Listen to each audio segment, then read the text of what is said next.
Mpaboa. Mobile phones. Aha gidi pa nya asem ketwa. Sofa Ampofu Enterprise kumna na komia Safo Enterprise. Na ni pe na megyina na ade ene ye beka adwenkyerɛ no ane ewo mu Adum TV adwen sɛ bra no be bia wo bia no ye betoa wo ensem efa mai ho de ekode eba de ekoso ayese ye bekyerɛ adwen ma amai ehunu sɛ yesu ye ka wo bi no mai ekode nim na no ane ye yo enu ti aba be piem ewo tudu ana nse ne kwan so ano no pese obeka ye ho a obetimi afra ye betoa wo 0241 233096 0241 233096 dache hene o friend wa ye baba baby awo bia na ensemo a ekoso o mem wo so atumi akyere wadwene enne ensemo a ekoso o mem na doso ba ko ne se BN9 kyere se boss nsensem se ne contaminated do se shrop o se de yo shrop isu ye footballer enso na ye se petro etumi frafra mu ana ye fini e fa no shrop o se de yo wo am se BN9 se papa no onye ehute ye no ho asaba ba betodwa ye na Vice President Dr. Mahmoud Bawumia wadi atudwa se 15 billion wo kwaji free China NDC for say na ye di 50 million kwa hwie kai wadi atudwa ne mahodo a wo ba beyo ni nyina ne be tia adwe wo ho sada ene na egutafo bufu afuo wo mo se sa na mo tia ho mo ka se sa duty 1% mo ye free so nei mo de train abehye ho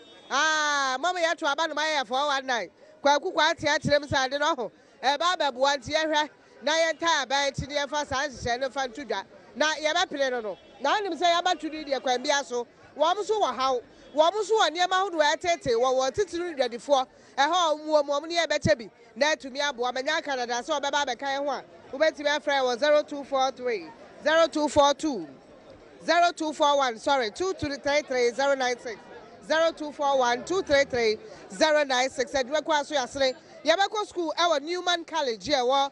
Kumase Newman College wa Atwema Tachimai Kumase Atwema Tachimai kwada so na ene nurse de ukura bia wo ade titiru so wakwa ma no ne awurade cash ya obedwiri nyasam ketwa wo so we affiliated and exchange program wo mni US of A Canada Denmark ni Australia enti so person ye nurse nko ade a bomodi afa kodom ko ekuo papa ye beboa wo na atumi ama wo sa akwanya bomodi a na wo so afra se afa nkoda yi enti from 0574 667117 0574 667117 sada ena JO Enterprise akofa V mixture de aba ene wo ba osisim na ye o be ma osisim na ye ya eye V mixture wojo sa wote ya wo mu abema wo ba obu sa o ya wo mu a eye V mixture ene wo Italia na wa be ma wotompa enso pay carpenter mesra woda kwotwo ya ye dede ma fiera mo prum aba adai bra to adropa na mo na de mentumi nkoso eye Kumase wo ye be oda ne heba nkrai Kings Walk Herbal takra de mensa takwa owo asebido fie frey na yentubi enfedre bi enfa emraw sada ene name multimedia se e boa nkoda titu ne kwala a omunima de so skani wodwete money laja ebi ni ho ba wode abra na fa ho beka ye ho na wo a wotumi etworo eye nsohwema ni twade yie eno 100 words so twade kronti aye ma sa scholarship pro a ye beboa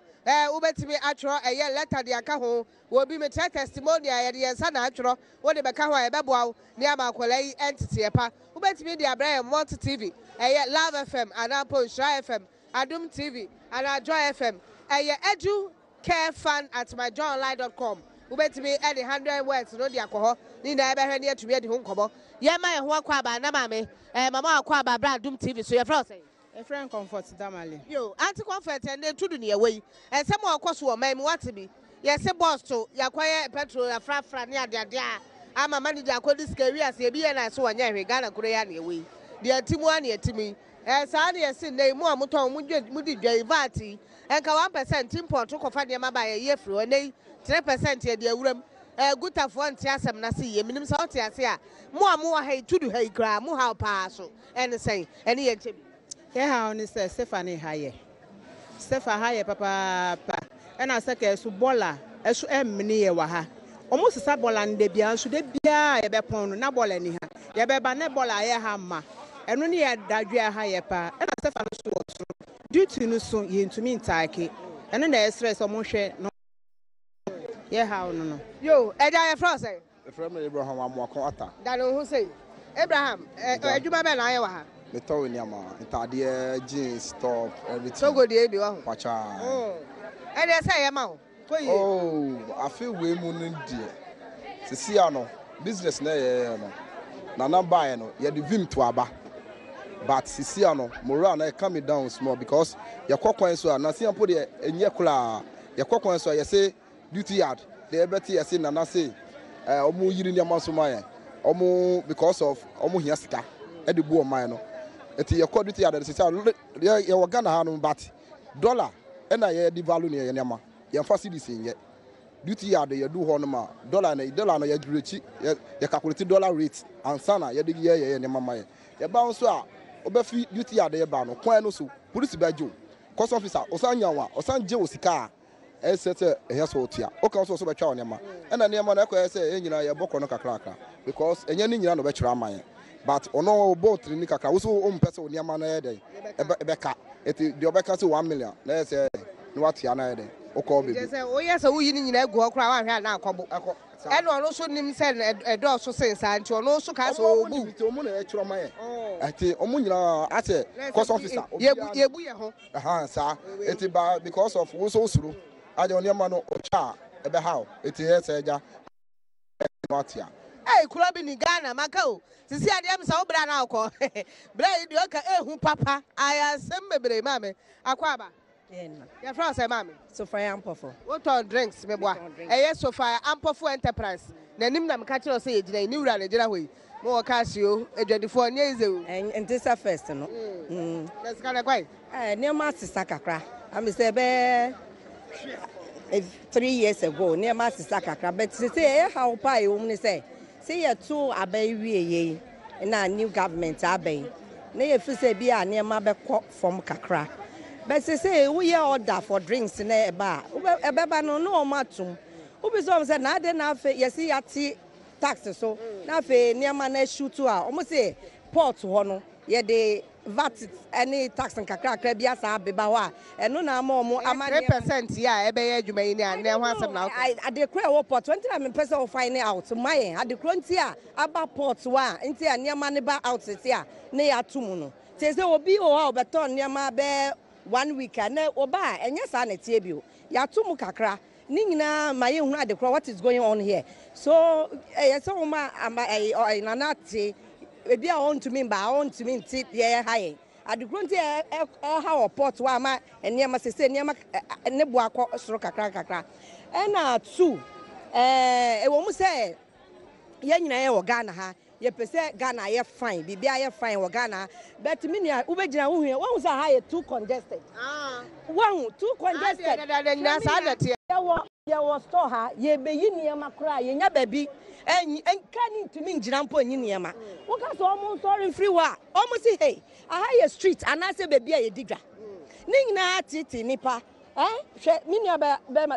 ba se wahu omo ti street ni mu na edigwa enye sa na ye bu man enye sa na yesi ye kuro no ye no se mra to mi ba ha na ye hu se enye street mu na ye tena we president aye na dwere se ye ntu omo free wa be kasa me ntu aba won tu aba won ja ni nyina kuro ni ye nti ne ye pe tisa wo ho beba na nipa titi street mu eton ne ma wo de akonwa asi ho wo ga ka bad pi wo se me nsore eno so ka de eto dan so beba bola bole gu ha ni ehua koye mu ni nyina ya tete sem a ha ye wa ha ti yesire ho ala wadaroma se wa ba from anento I don't know me for na adwuma we so mo ye na government no so on hwa de kra what is going on the port ntia amania ma no ye increase sa me da mano ato ye das papa ene gutafo me betrem because wo mo na ja eba no ndwumadi e say port ho ne nema eno omo kasa we kosi se so 3% no omo so omo nte omo ho ase da kra bi ya bam Robin Peter to pay Paul nsem bi kwaso wo mo hunu so kwakuko ate atrem na me say asam na sa afa nan so ye ntia se papa ene wo mo akofa ne ma fi port se aburu so enti e ba ne den e jai France na hima ye frame asamwa yo asamwa ye kwai na hima me da se wa ma me sa akwanyan me de me ka me de afa ye omo a omo ani sika kodi omo ho me say MVP for mo ba omo ani abre bebre pese omo bu omo ani yem ti e be sere wo mo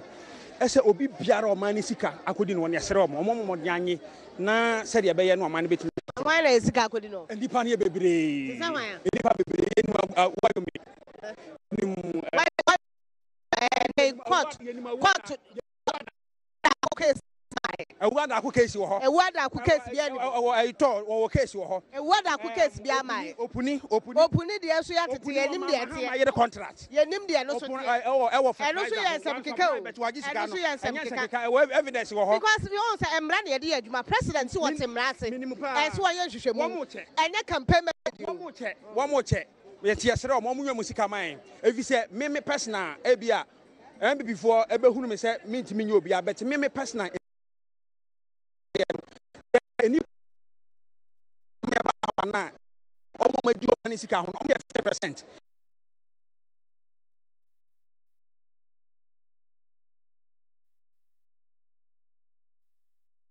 But as papa e be campaign anu ade ye campaign nya no ade de ba bem o tinta ye no na obra enti ane ate asem na se ne ye bisem ye ne ye de diraye ne ye de ato aba eba ne sa ebebo na ye sa na fe ye prepare ho ane ye tete president e bi su kura na asem no nya sa ne te e dia na te say awrade adom me ho ye ye fra say e fra me nana jebu atin wa so kire wadwene oh me da wase se wa mama sa akonya we na me madwen kire eye mayor a wo Accra ha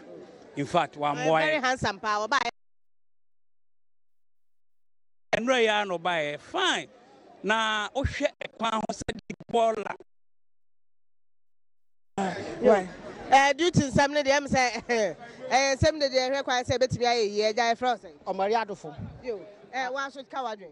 me de me ha ne say wo hwe say ye tena Accra mayor fo bebira aba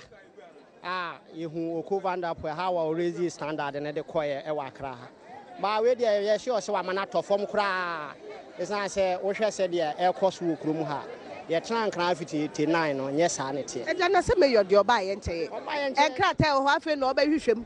wan yibola wa ha wan e ba ha say ye enti we ka ba na wo ho ni ade ana oba ya nche susu wo didi ani e wo mo nti no wan say odidi de na adwuma na wo no say so wo hwe so no wo ye de wo ye ne nyina hotoye wa Accra me say me gina me nuodi machi ka kwan mu na obi ma aka abo no wuye sese ne ma me no nyina gumi so ndi e beja ya ma nkrofo so aba beto mo sese ne nkran na ete se mayor no ye kone se ndi esre no a wonye hu bibia anya bi akra ye hu se cover that for the light to ha red ya da ha obi ani tua se ye ntena chire ne kwan mu na ho no omo mu twam no omo su ntwam nya ye to ade ye won kran kwan ye Ghana fo omo mu twam so ye Ghana fo nti wunya ba bi tena ma hoto wa de wo twam so ye se no so ye de eto ne ye nyina ye nya ahoto ne ye de tena omam de esre mayor so omo no ho modin a no omo onye bi asemo Ghana ne wa ho wo ko abode se edi e de tutu papa ele na asam ketwa ene oni ho eni ye gbodidi yo wa hu ni pada sani nipa yeso wonye ne wa ba Yesu Kristo Yesu ba ya no Ghana